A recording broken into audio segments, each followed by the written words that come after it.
name's Harry, and today we will be looking at the ICS L85 A2 SA rifle. Start from the front, you have the flash eliminator, and then the outer barrel. This is all metal. Coming up here, you have the polymer handguard. This is actually the wrong colour compared to the real steel, but it's close enough. This is where your battery will be housed. Also here, you will find on the real one, this is the gas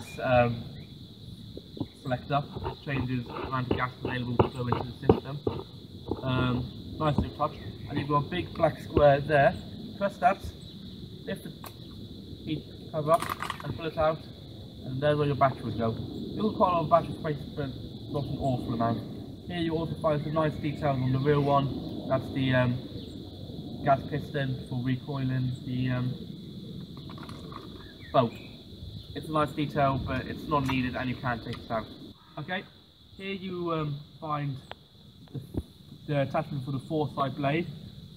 This one doesn't have it on it, but when it comes stock it will. Also, on the other side, you see you have a sling loop. This is for the S80 design sling. However, you can fit other slings like the Viper 3-point, but at the end of the day, this is a really good sling, and I really advise if you're going to get an S80, get that sling. Okay. Now, moving further back, you've got your metal receiver. This is steel, I believe. It's not as strong as the G&G one, and the paint definitely isn't as good, and it's quite light and it does flake off, but it definitely does the job. And internally, these are much better than the G&Gs. Here you've got your safety, in for fire, out for safe. Then you've got your trigger. A bit of information about the real steel one. The reason it's angled at the end is in case you get twigs or anything stuck in there, so it will break them. Okay, here's your rear sight. It's like an M16 can handle. Lift up the top tray, slide it off by undoing those screws, and you will review your rail, which is not the same as a 20mm rail as you get in your M4. This means the only sight you can really attach to it other than the night sight is the SUSAT.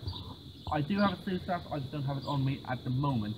However, if you look at my friend's his, he reeled out his rail and he put a standard 20mm rail on it, and now we can attach ACOGs and all sorts of it.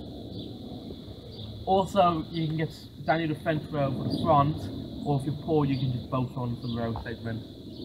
Okay, come back here, you have the rock charging handle. As someone who's used the real steel, this is quite annoying for me, but you can cock it back, your dust cover will come down, and you can lock the boat by pulling this latch up. On the real one, you actually pull it down. Now, I know there's about to be hundreds of cadets and maybe some soldiers who are about to go screaming at ICS and about to have a raging fit, but this does not release the boat. On this one, instead, you have to pull the boat back and release this. There, you will find your mag well. Your magazine release is on this side here. This is not a very left-friendly gun, and it's very hard to do. Okay, coming back here, you have your sling point. Coming back over here, you have your fire selector. Now, up for semi, down for fully.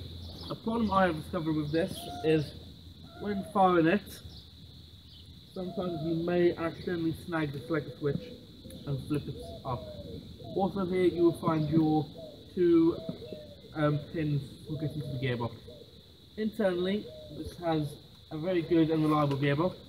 However, we have both had problems with the wiring and motors. However, it's not something very common. Also, a very special part about this gun is that it has a quick change spring and spring SPS changer. So you don't even get to do spring, you can just shorten or lengthen the spring depending on your desired SPS. So that's about it. This gun also uses the standard magazines. In the box, it comes with two ICS high caps, which are all well and good. but you can also use many others. We did find metal mid-caps don't seem to work with it. However, metal plastic mid-caps are just as fine. Oh, just fine. And it uses a standard milliamp connector. Okay, first on point 2, safety off, semi-auto.